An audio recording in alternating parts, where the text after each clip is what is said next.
Hello and welcome, everybody. Welcome to another episode of Family Reflections. Today we are having a conversation on race. I have on the line with me Michael Nixon and Shreffler Maxwell. Gentlemen, if you could just give the folks on the line a quick introduction to who you are, and tell them a little bit about yourself. Sure. Well, first of all, my brother Keddy, thanks for reaching out. Good to be on here with you. It's been a minute. And so I'm just trying to, first of all, get over that fact, but it's good to see you, bro. And Good to see you too, man. Yeah, man. And so my name's Michael Nixon, and I actually work where I met Keddy. I work at Andrews University. I left for a few years, came back. I'm currently working as the VP for Diversity and Inclusion here at Andrews University. I guess real quick on my background, pertinent for this conversation, was born in New York. My father is African-American, born in Brooklyn, New York. My mother was originally born in Jamaica and then migrated to New York when she was a teenager and grew up there as well. So yeah, happy to be with you. All right, so it sounds like you kind of grew up with Caribbean American and African American experience bundled into one, right? Yeah, I'd say a bit. I think, if I had to say, it was much more of a African American experience within our home. So that's what's really shaped me probably more. But my mom is definitely very authentically Jamaican. If I ever got into any type of trouble, the patois would jump out super quick and I'd need a translator. So yeah, it was definitely, there was a mix there for sure. All right. So Shreffler, tell us a little bit about yourself as well. All right, well, yeah, man, I just want to say, first of all, thanks for having me on here. Awesome to meet you, awesome to meet Mike and everything. Well, I know Katie from long time. Yeah, but I am St. Lucian by birth. So I could basically say I've grown up in the Caribbean. When it comes to racial stuff like that, on what we're going to touch in tonight, it's something that I probably will come with a different twist. So that's why I was happy to actually take on this thing, this talk today. Yeah, man. So yeah, I am actually a Christian. So of course that would also be part and parcel of why I would, my views and everything. But yeah, I'm 34 years of age. So yeah, kind of almost in the grandpa stage, but yeah, man, already. If 34 is the grandpa stage, I'm right there with you, man. Yeah, man. Yeah. But it's all love. Yeah, man. Yeah, man. And just for the people on the line, I think what's going to make this episode very interesting is we're having two very different perspectives. For me, in my experience, I migrated to the United States when I was 17 years old. Not quite a man yet, but not quite a boy. And from my experience living here, I came to learn a lot of things that I wasn't fully aware of growing up in the Caribbean. I mean, growing up in the Caribbean, it's not like you're isolated from what's going on, but there's something very different about actually being in the culture and sitting with people that are actually going through this, people that actually have felt discrimination and have been victimized. I just really want to see how things play out over the course of this conversation. I'm very excited about it, if you can't tell. So one of the first things I want to talk about is what being Black means. All right. For me, when I landed in the United States, it was the first time that I felt Black. Right. and I know that sounds strange because your entire life, that you are, of course, an African man by descendants, and all those things. But there's a connotation, there's a cultural thing, there's a label attached to being Black in the United States that is not true everywhere else. And I kind of want your take on this, Mike. Tell us a little bit about what it really means to be Black to you in the United States. Oh man, well that's a big question, and I mean we could go at it a lot of different ways. So I guess I'll provide one observation on what it means to be Black in America, one that will probably resonate a bit with a lot of the discussions and tensions that are happening in the country currently. And I share this quote all the time in conversations like this. So if folks have seen me talking about this before, I'm sure they've heard this before. But it's the great Black American poet James Baldwin put it like this: to be Black and conscious in America, which means to understand what it means to be Black in America, is to be in a constant state of rage. And so I think Blackness in America oftentimes can be a very frustrating proposition, not because of the fact that you inherently dislike yourself or you think that there's something inherently wrong with yourself. You actually know quite clearly that you are just as worthy of value, of rights, of belonging as anybody else. But what you're frustrated with is what the condition of Blackness in America means for your everyday life, which causes you to be in a constant state of rage. And so now when people think rage, they think, that kind of a thing. And I don't think that that's what Baldwin was talking about, but it's more of this sort of constant fire that resides inside of you that can be heightened, that can be stoked, or can be tamed depending on the day, the situation, the trigger, the microaggression, whatever the case may be. But once you sort of become aware and conscious of the way that Blackness has been subjugated, marginalized, devalued, particularly as compared to whiteness, you are constantly put in situations that can stir up that rage within you. So that's what's resonating with me right now. Of course, Black is beautiful. I'm unapologetically Black. I'm not trading in this Black skin for anything else. I'm super happy that I'm Black, So that's the complexity. That's the nuance of the journey, because there's so much beauty in the Black African diaspora across culture, and it's such a diverse, eclectic experience too. It's not monolithic, you know what I mean? So all three of our answers will probably look completely different, and that's perfectly fine, because that is Blackness at the end of the day. So yeah, that's what Blackness is to me. I think that's absolutely well said. And I think you really touched on a lot of the nuances that come with the Black experience in the United States. And Shreffler, I can tell you from my end that I think growing up in the Caribbean as a Black person, as compared to the Black American experience, is a gift. And the reason why I say that is because I grew up completely free of the rage and the unfairness, and all of those things were completely out of the loop for me. And because I grew up free of that, I think as a Black Caribbean person coming to the United States, we sometimes fail to understand what the long-term effect of that on a person could be. What are your thoughts on that, Shreffler?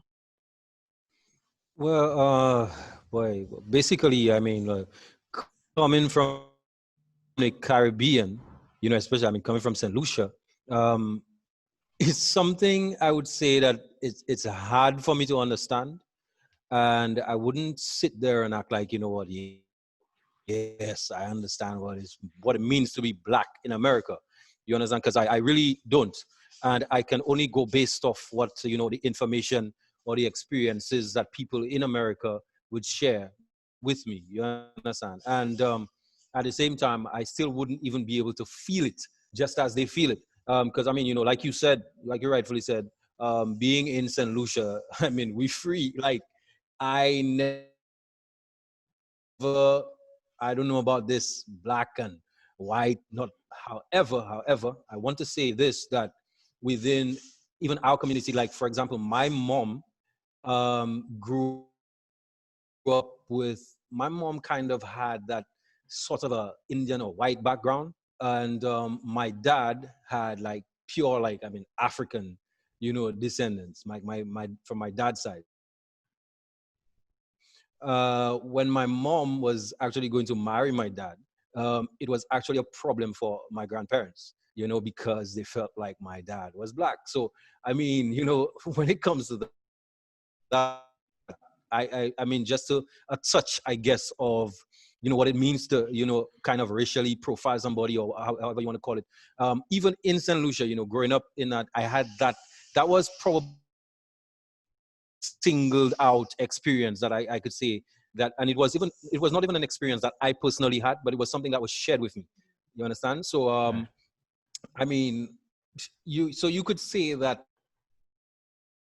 to some extent, I think even when our mother and, you know, our mother and our father's time, you know, it's like there was some sort of racial discrimination happening, because when you think about it, you know, even when the slaves and everything were moved to the Caribbean, we had the white slave masters who actually had children with black people, you know, and you know, so that kind of uh,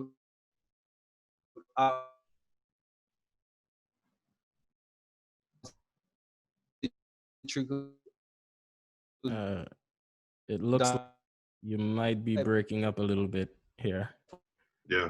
You have what I was telling somebody. Oh, I'm breaking up. Yeah, you're back now, but you were breaking up a little a while ago. Sorry about that. And for anybody who's listening, you know, it's a video call.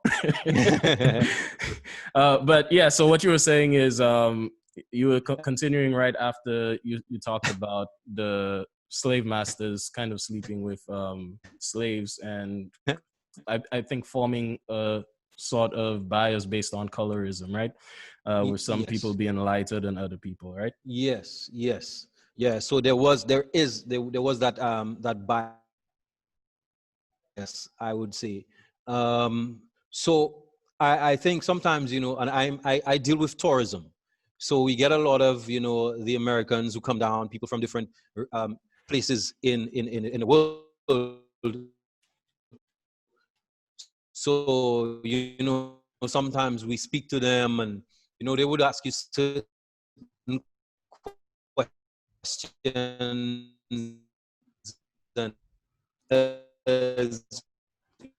you know, it's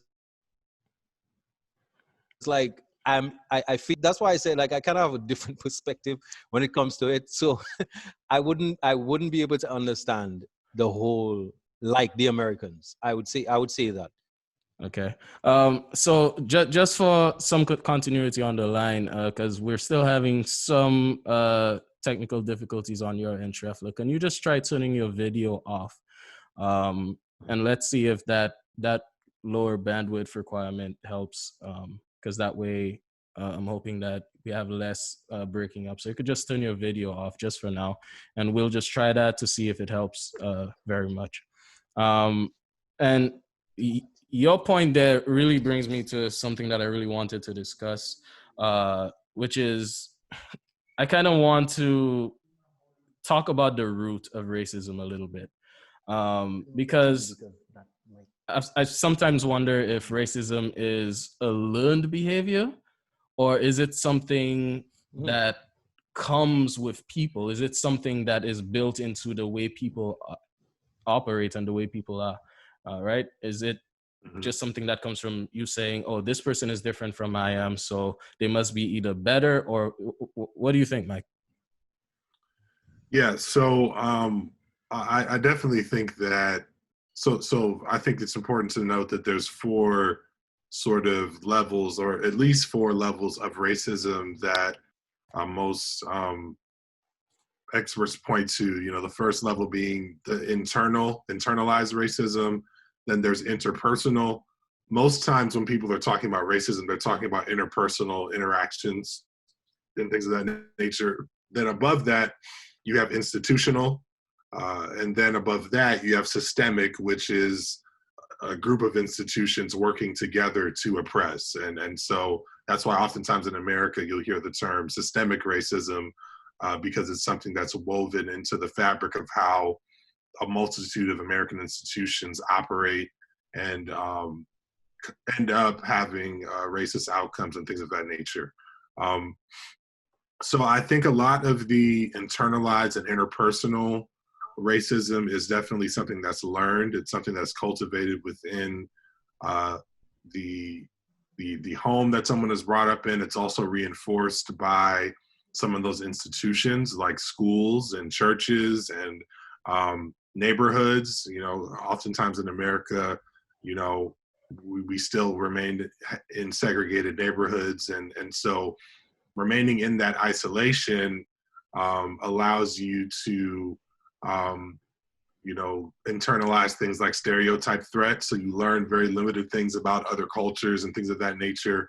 And so then when you finally do come in contact with them, the thing that governs those interactions are those internalized narratives about those people, you know? And so I do think that much of the racism that we see is learned behavior, but we do also need to understand that we all have various prejudice, you know, and our brains are actually wired to work that way. And so you have to do intentional work to counteract that. And I'll give a quick explanation of that. There's a phenomena in our brain called categorization, where simply all that says is, you know, in any given, you know, second, we're hit with, you know, hundreds of thousands and millions of bits of information, you know, at any given second, right, between our vision, our hearing, our touch, our smell, our taste, all those different senses. And our brain can only consciously process somewhere in the hundreds of those millions of bits of information. And so for the large majority of that information that's processed in our brain, that's happening at the subconscious or unconscious level, and our brains are placing those bits of information into categories. So like, for example, if I said to you the word sleep, your brain could also think of things like pillows, mattresses, right, blankets, you know, those bedroom stuff. And I haven't said any of those things, but, you know, within the category of sleep, you have a bunch of different things that are there. And so due to that, it's a very, you know, a passive way for our brain to learn information about people is to categorize and just put these different bits of information that we've gotten into that place, so that if I'm looking in media or whatever the case may be, and I'm seeing Black people, you know, being portrayed in certain ways, then it's a lot easier for me to just categorize that into my brain as what I believe about Black people, as opposed to doing the hard work of having genuine connections and relationships. And so a lot of this is learned, but there are some biological mechanisms in how we process information that do work sometimes to our detriment, which lead us to internalize certain prejudices and racist beliefs, which can come out in our behavior. But the first step in counteracting that is actually hearing what I just said, because once you're aware that your brain operates that way, you can make the conscious decision that I'm going to treat people as people, I'm going to treat behavior as behavior, and any particular action is not necessarily a representation of that whole race, but it's a representation of that particular person. And that's anti-racism, and that's what I'm hoping that we can all commit to. So that's a pretty big answer there. Hopefully, folks track with me on that. But that's what I would say there. Yeah. What are your thoughts, Shreffler? You sound like you have something to say there.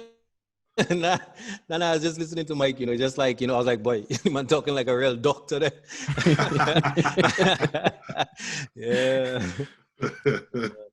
No, absolutely. And, there's so many levels to unpack there, right? Because we could talk about systemic racism for the entire hour. We could talk about institutional. Yes. We could talk about ways that racism is transferred. And there's a lot to unpack. And I apologize to the viewers and the listeners, those of you who are joining us on the call, if we don't unpack everything right now. We're asking you, if you have any questions, if you have any comments, please feel free to share them in the comments, and we'll try to address them as much as we can. But one of the main things that I grabbed from your answer there, Mike, is that yes, there is a biological component to stereotyping, right? Because it's one of the ways that our brains tries to process the world around us. But there is also the social mechanism of transferring on hate and transferring on these terrible mores and norms, right? Yeah. Am I right about that? Yeah, absolutely. And, I think, so an example of that real quick, and Shreffler was just sort of speaking to in St. Lucia, and it happens in lots of other islands in the Caribbean. It happens a lot in Latinx culture. I spent some time in Puerto Rico. I spent 1 year studying there. But it comes up oftentimes in the form of colorism, of tribalism, of these ethnic distinctions. So in Puerto Rico, there's a divide between Puerto Ricans and Dominicans, because there are a lot of Dominican folks who have, migrated there for different opportunities, and there are certain stigmas around. I remember when I was living there, they would show this movie on Puerto Rican local television a lot about this group of Dominican people on a boat trying to make it to the island, and it's just like, so that's the stigma, or that's sort of the mindset that, local Puerto Ricans are having about folks who are Dominican. And then I show up there as a Black American, but I'm darker skinned in Puerto Rico. And so their assumption about me is that I'm Dominican, and I don't even speak Spanish when I show up there, Right. But it's because of that colorism. And by the way, there are Puerto Ricans that are 100% blood Puerto Rican that are darker than all three of us on this call. You know what I mean? Right. But they grow up with this assumption of, oh, you're not really from there. And so that happens in Caribbean, other Caribbean islands and such as well. So like what Shreffler was just talking about, one other thing I'll ask you guys both real quick is, being connected to the church at all. I'll ask you, Ketty, what the depictions of Jesus that you saw, were they white or Black? That's actually a great question, because I can tell you exactly the first time it hit me that there's something going on, right? For those of you on the call who don't know, my father is a minister, right? And I was at the church one day, he's preaching, and during a lot of sermons, the ministers tend to pull up slides on the screen. And so in one of the illustrations, he's preaching and he's talking about Jesus coming again. And then I look at the Jesus that's coming again, and then it just hits me like a lightning bolt. Why is he blonde? Why is he blonde? And I just sat there just staring at the slide like, wait, there's something going on, right? And that's the first time that it hit me. Shreffler, what about you? Yeah, well, I mean, like, growing up in a Christian faith, I mean, Jesus was depicted as a white man. That's how we've known it from a long time. I just wanted to touch a bit on a little bit of what I think Mike was saying too. And one of the things I think has been going on is, I think that there are some people, or if I would say, I believe that the media, I believe that there are specific people, or a specific group of people, I would say, or a specific mindset that is actually pushing stuff forward to keep people, you know, with that mindset, that because I think really and truly what we tackle in here is a mindset. And for example, the reason I say mindset is down here, black people would see a black baby. And by down here, you mean the Caribbean, right? In the Caribbean, yes. Yeah. Mhm. Black people would see a black baby, and the initial response would be, you know, unfortunately, they would be like, you know, oh boy, that baby is not that nice.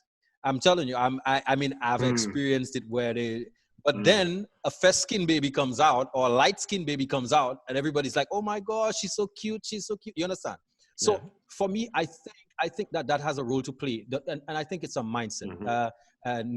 Should I say a dirty mindset? Because you know, I believe. All right, I'm a fair-skinned guy. Yeah, but for me, you know, I'm just gonna speak like myself. Okay, that's how I'm gonna do it. So I know for myself, I love seeing a black woman. I mean, I think a black woman is beautiful. I think she's gorgeous. You understand? So, but you know, there are some people who take the stance of, you know, okay, if you fair skin, if you this, then you're the beautiful one. You know, so for me, I think that's a poisoned mindset, and I think that this mindset is actually pounced on and by the media, by things we see in books, by, you know, it's like it's right there, always in front of you. So it's like people are growing up with this mindset. People are taught because it's one thing about how it's like you see something every day, you hear something every day, and you start to believe it. Right. You start to believe it's the norm. Like, you know, when I was growing up, like white Jesus, I was like, you know what? Okay, yeah, well, Jesus is white. You understand? But then, you know, growing up now at the place I am, then I understand, okay, well, from the depictions of the Bible and everything, you know, it doesn't really show Jesus as being a white man, you know? And of course, you know, if I have to talk about that, it will be like another long topic for me, you know. Right. But yes, because I guess, you know, when you now understand certain things, then you are able to just take the meat out of certain stuff and throw away the bones, really. Right. So, you know, with the issue on, you know, the issue on Jesus being white or black, I was like, you know what? Okay, listen, I follow Jesus, whether he was white, whether he was black, you know, that's you understand, that's me and my stance. So, you know, you just you follow the character, you follow the person. But yeah, it's like everything was just pushed to make it look like white was nice and black was bad. Black is sin and white is, you understand? Yeah. So and then we grow up with that mindset.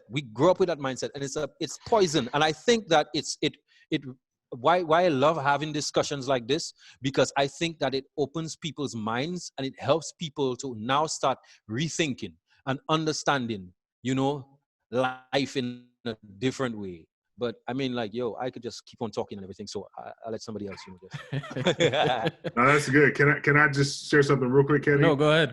Because you shared when it hit you. You know, it hit me a while back, but it really re-emphasized to me the fact that this is a global problem. Because I know that we're talking about the fact that, and there is a uniquely an American story around, you know, anti-Black racism. You know, you're going to find the chief examples of that in America. But I want to concede that this really is a global issue. It's a global problem, and I think the promulgation and use of white Jesus, as we just talked about, in the Caribbean, around the world, it's a concerted effort. It's, you know, and I agree with Shreffler. At the end of the day, you know, I'm a follower of Jesus. You know, if he comes back and he's green, I'm cool with it. You know what I mean? At the end of the day, but at the same time, what I oftentimes say to people in this conversation is, well, if it doesn't matter what color Jesus was, then why was it so important for you to make him white? Exactly. You know, in all the iterations of Jesus, there's some, that's not just a coincidence. There's something to that. And so really quickly, it hit me that this was a global issue. I was fortunate last summer to visit the beautiful country of Kenya, and it was my first time on the African continent, other than spending a brief amount of time in Morocco. It was my first extended trip there, and got to visit the Adventist University of Africa in Nairobi, Kenya, in the capital city. Beautiful campus, had a wonderful time. And they kept telling me as I was going through a tour of the campus about they have like a Bible museum, or like a historical Bible museum there on their campus. And everyone kept telling me, you have to go check it out. There's some awesome artifacts there. You know, you're really going to be blessed. And that is true. There's a lot of great information and stuff there.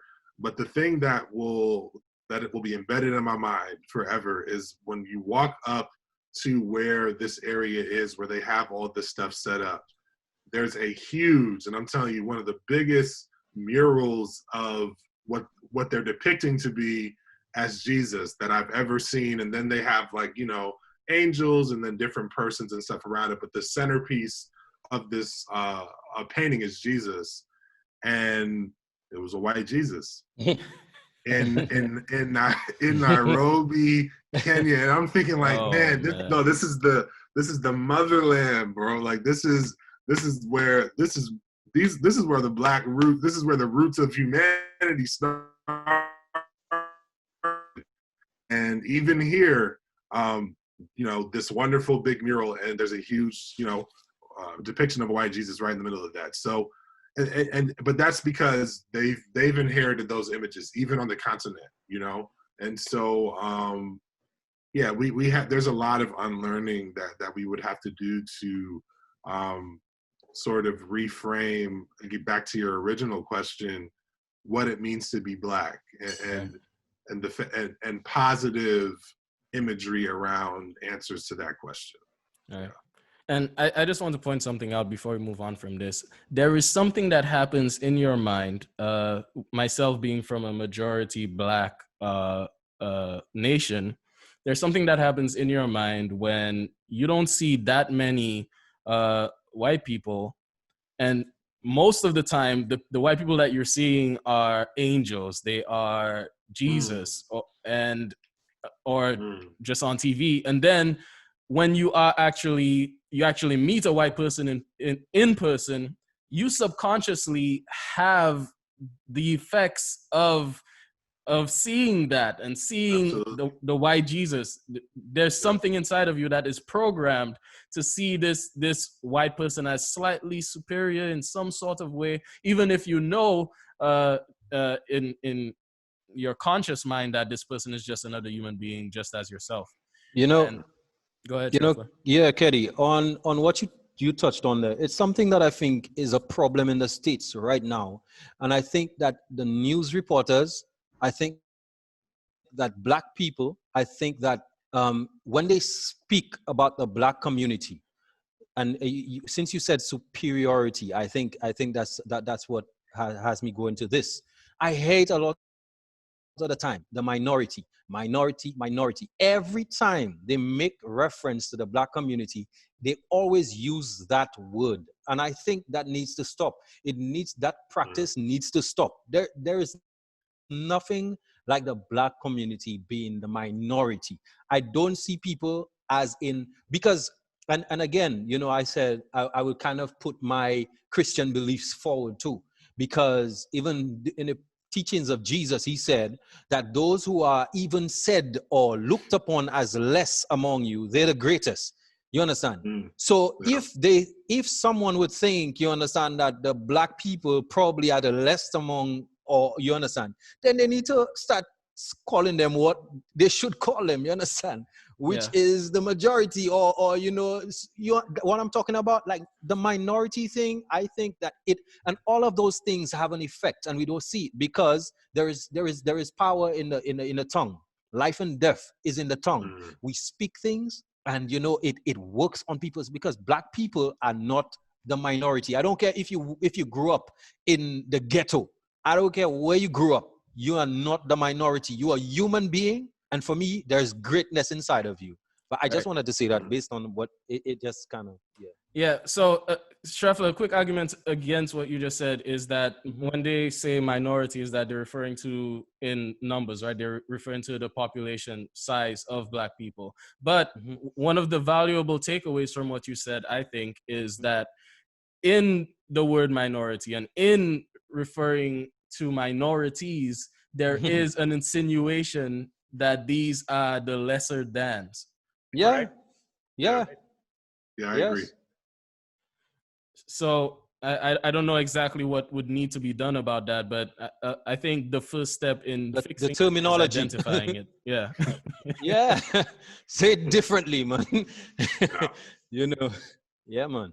Yeah. Yeah. Well, I think that's an important point, Shreffler. What some folks have tried to do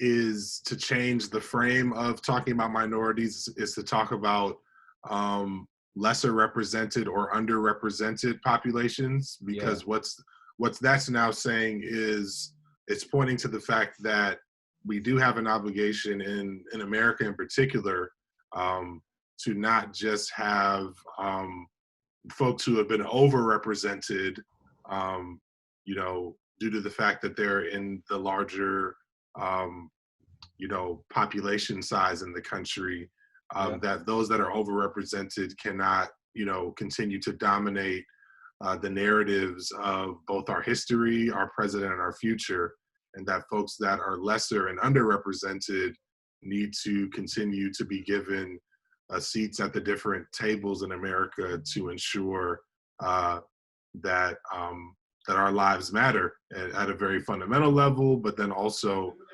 as weave throughout the fabric of American society. So I think your point's well taken, for sure.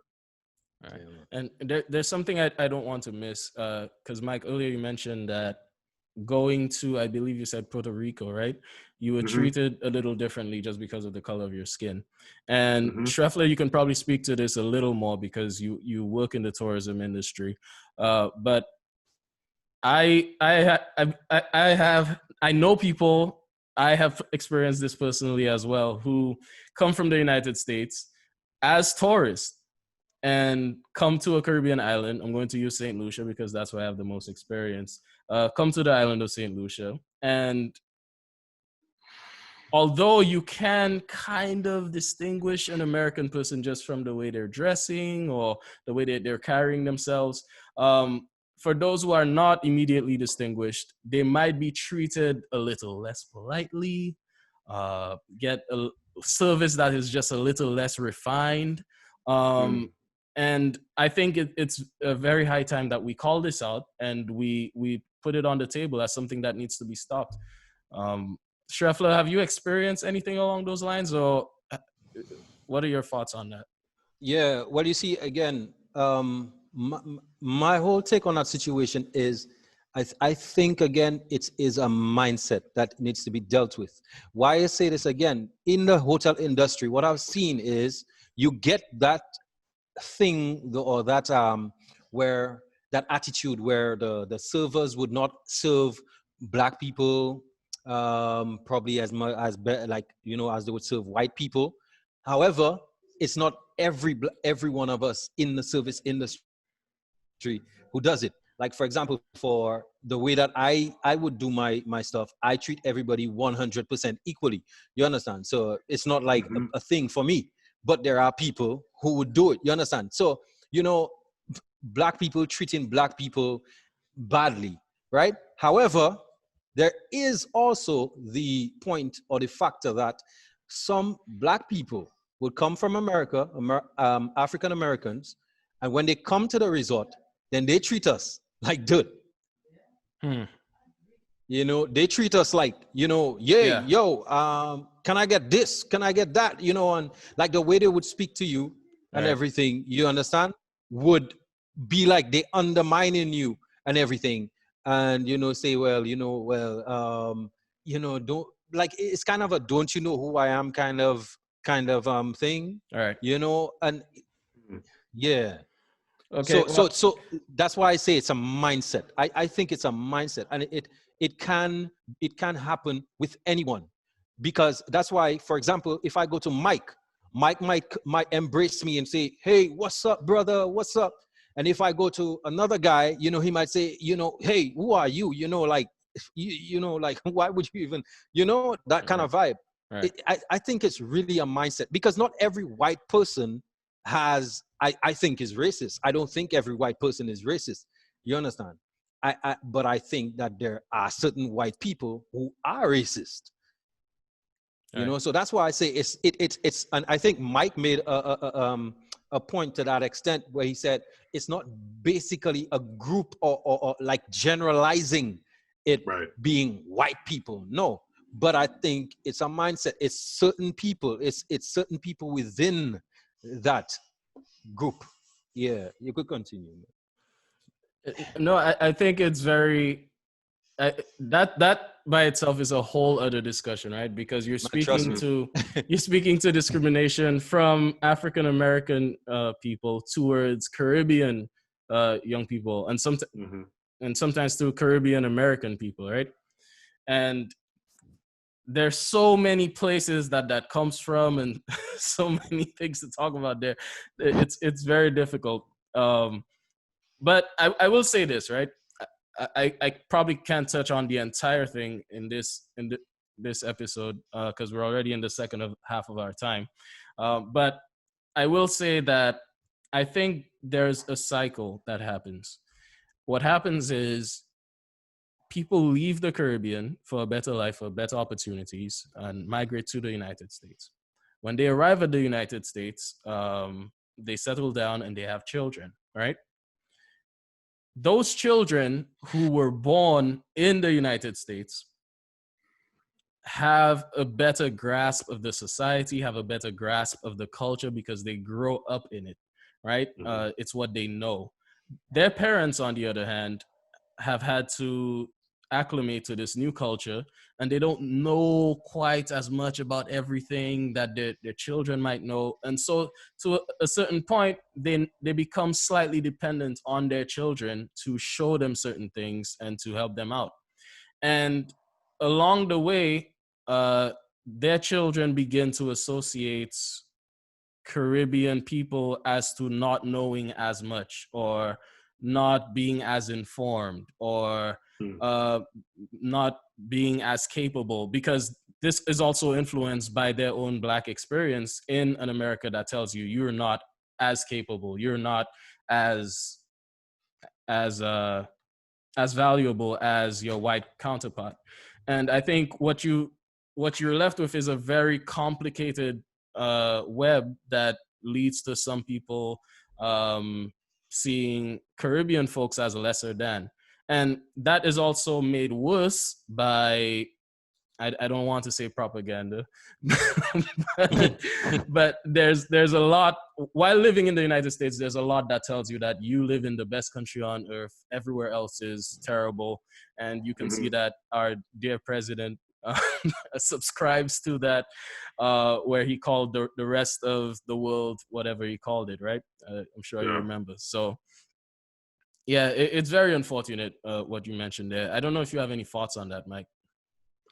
Yeah, no, both points well taken from both of you. What I would say is, so particularly here in America, I can speak for the way that the American society is constructed. There are two things that everyone is the intent of the way America is constructed is to give everyone, regardless of race, so white people, Black people, Hispanic, Asian, wherever you come from, two sort of parallel realities. Number one, the supremacy of whiteness, and number two, anti-Black racism. And so even me as an African American, growing up with certain information and images and framings around what it means to be Black here in America can give you these certain beliefs about yourself and even about other Black persons. And when I talk about the supremacy of whiteness, I want to be clear here that works together with that is, I'm not demonizing every white person. There are people who are part of the social construct of white, because race is a social construct, that are just people. But whiteness, the construct of whiteness in and of itself, is something that was intentionally created in America, again, to create a superior ruling class at the subjugation and marginalization of the underclass, or the most prominent example of that would be Black persons. And so, it's built into this whole idea of American exceptionalism. We hold these truths to be self-evident. All persons are created equal. And of course, at that time, Black people were 3/5 human. To be excluded from that. There's this, but at the same time, you're given this whole message of, if you work hard and you pick yourself up by your own bootstraps, you can achieve this American exceptionalism: life, liberty, pursuit of happiness. Like, that's the ideal, that's the American standard. And if you're not achieving that, then something's wrong with you. And so even, let's say an African American or Black person who has attained the amount of wealth, which is not a lot of us, to be able to make a vacation trip to a place like St. Lucia or another, getaway vacation of some sort, or they got a deal on that vacation or whatever the case may be, they're entering into that society, albeit even subconsciously or unconsciously, with these beliefs, which are mainly beliefs rooted in white supremacy, that being an American makes you somehow better than other persons, or it makes you, it gives you the the liberty to act however you want to act in somebody else's country and maybe not behave well. And even somebody who's an African American who has internalized a lot of that belief about themselves and about America in general, and what they believe that citizenship gives them the right to do because of the way America operates in the world, as is well chronicled. I don't have to go through all of that, but they almost, I think, even subconsciously, unconsciously, and then it comes up in their conscious behavior with folks in the tourist industry, I'm sure, act as if super entitled and super, stuck up, or that they're better, because again, they believe in this myth of American exceptionalism. And it is a myth, because about the only thing we've been exceptional about is marginalizing and oppressing people who aren't white. And that is the foundation of our economic, superpower status historically. That was the foundation of all of that, which then gave us the capabilities to build up this high-powered military system, which now keeps the rest of the world, scared of us to a certain degree. And so all of that gets debunked when you look at what that actually means for people who aren't white. There's really no such thing as American exceptionalism outside of some outliers. And so for most of us, the cap is going to be, lower middle class. And that's about the best you can dream of doing as a Black person in America a lot of times. And so, yeah, I've said a lot there, but I think that there are a lot of different framings around the American narrative that play into the behaviors that I'm sure you all see, even from Black Americans, when they come to a place like St. Lucia or another Caribbean island. Absolutely. And, I don't know if we might need to have part 2 of this whole episode, or just keep this conversation on race going. But just before we run out of time, I have something that's been weighing on my chest that I also wanted to touch on. And sure. It's a bit of a segue. But right now in the United States and around the world, there's a push, and I'm not saying that push is necessarily good or bad, to stop saying certain things and stop certain behaviors, and to have people behave more along the lines of a certain way. And my issue is all of those things are symptoms of the underlying racism. Using the wrong words to describe people, or using intentionally bad words to describe people. Those are symptoms of racism. Would we prefer for people to be upfront about their racism, or would we prefer for them to hide it but still be racist? Right? Do we want to attack the root or cut off the branches? Any of you can go first. Yeah, well, Well, I mean, I'm. no, All right, go sure, ahead, go Mike. ahead. No, go ahead, Shreffler. Go ahead. Nah, well, I mean, me basically, I would say personally, I would go with I rather someone being outright racist and let me know it than for someone to be racist, but kind of trying to cloak it or cover it with some coat of niceness or that kind of. I rather upfront people. That's just how I see it. All I mean, if you think that you better than me, tell me. Then I'm gonna let you know. I'm gonna let you see and help you see. Hopefully, you see that you're not better than me. You understand? So for me, that's just how that's how I see it. Yeah. I'll just say this on. Yeah. right, Dr. Mike. you, Mike? Nah, that's well said. I'd say I agree. I think what I would like to happen is, sure, everyone wants to be upfront with their racism, that's fine.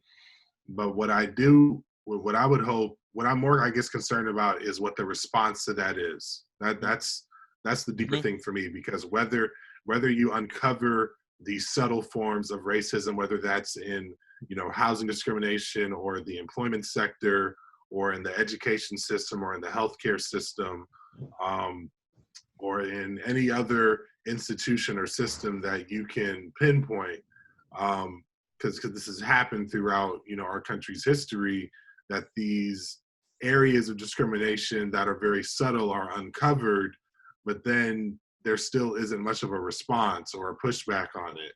Whereas, like, for example, we just saw this incident in NASCAR in the States that's blown up today, where there's one African-American driver in NASCAR, his name Bubba Wallace, and he's been a huge proponent of a lot of positive changes that we've seen happen in NASCAR racing, with them coming up with some very strong statements, with them banning the Confederate flag, and all those different kinds of things, which is just like, I've really been shocked by it, because NASCAR has been a very racist institution for a long time, and the backlash of that led to, I guess it was yesterday afternoon, Bubba discovered that someone left a noose hanging in his garage, in which was leading up to a race that's actually happening right now today, and so,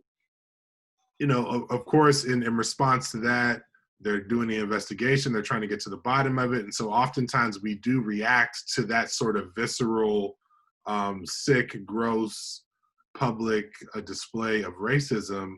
But I think both of the types of racism are really one and the same, in my opinion. Our emotional reaction may be different, but the long-term and long-lasting effects are oftentimes very similar. And so the question that we really need to be asking is, how do we respond? How do we root this behavior out when we do see it?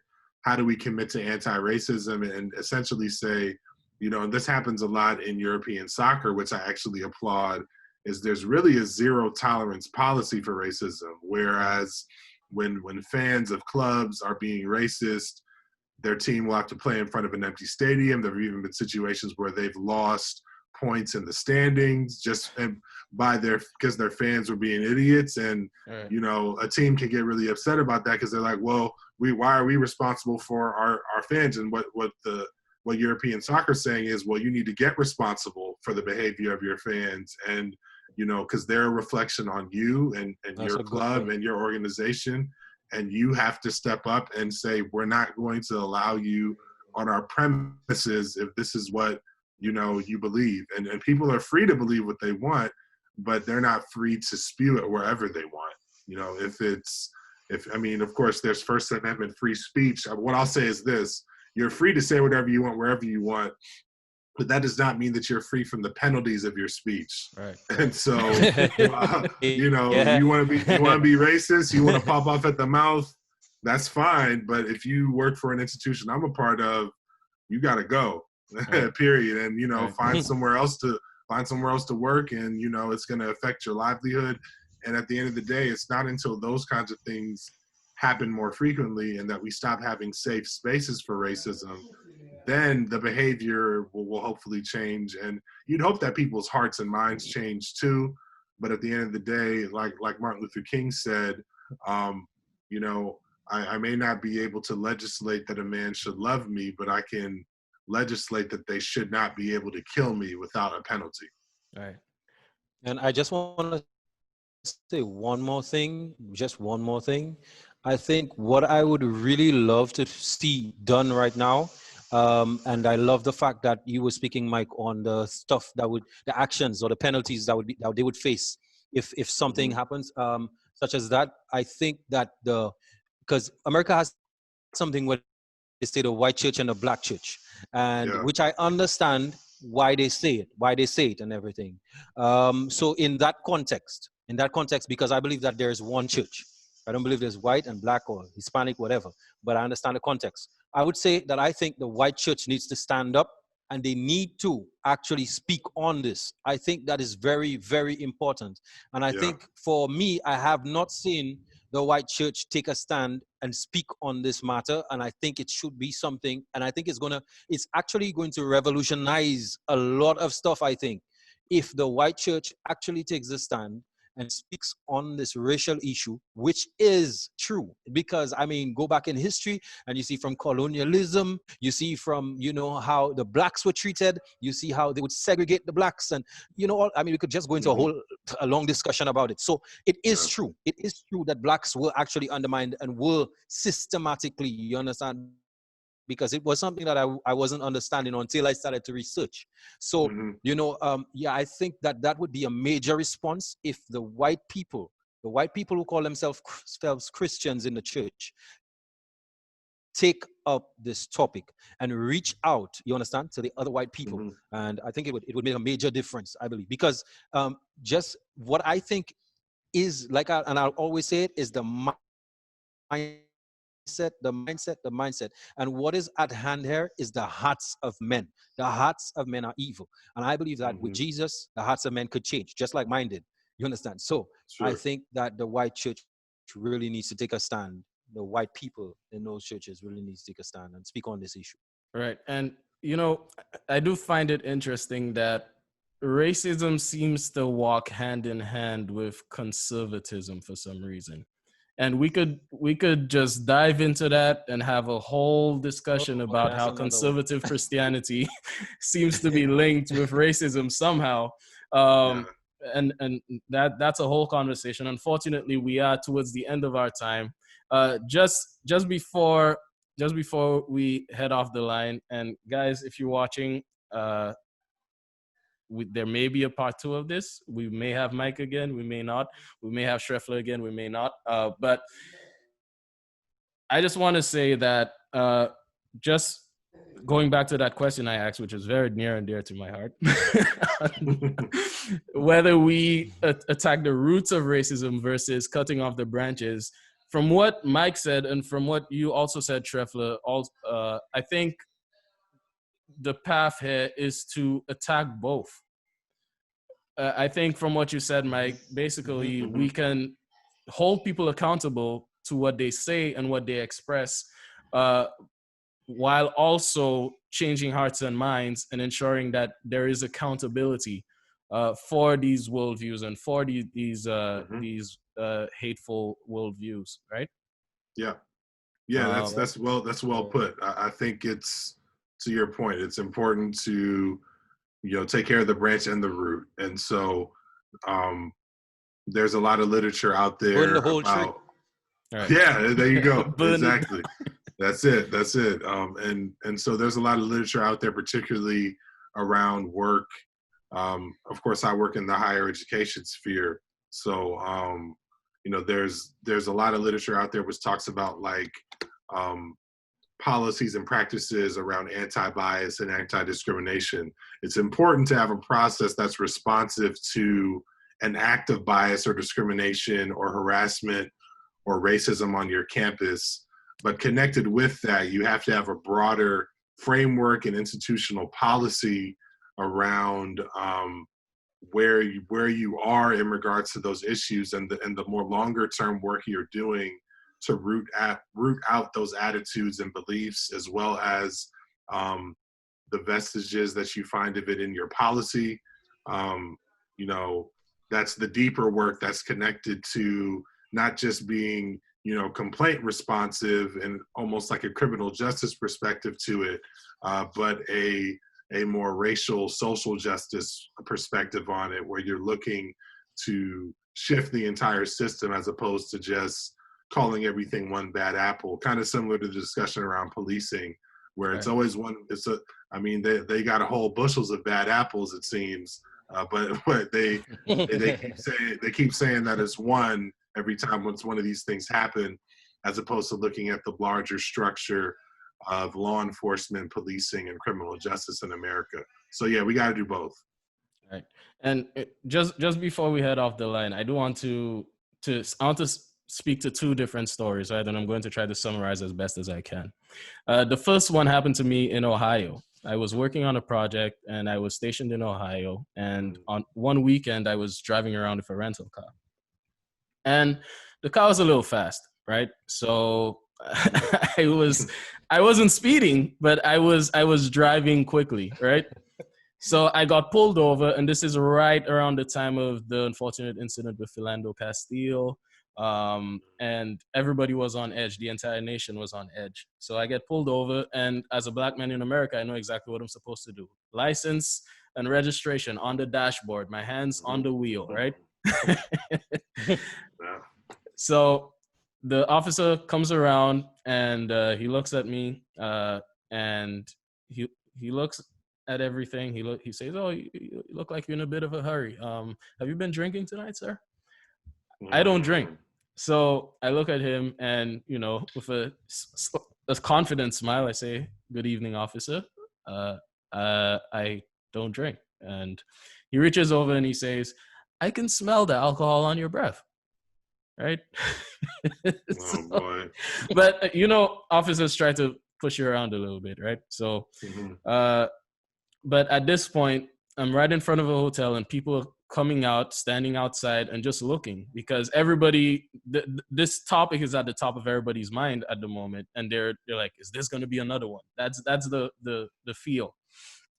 So I walk out of the car and he makes me walk in a straight line, all that stuff, even though I told him I don't drink, and he insists that he could smell the alcohol on my breath, right? And there's that feeling in the pit of your chest that I could actually die right now. Yeah. I could die right now. Now, just off the cuff. I could be killed. It's not even a joke.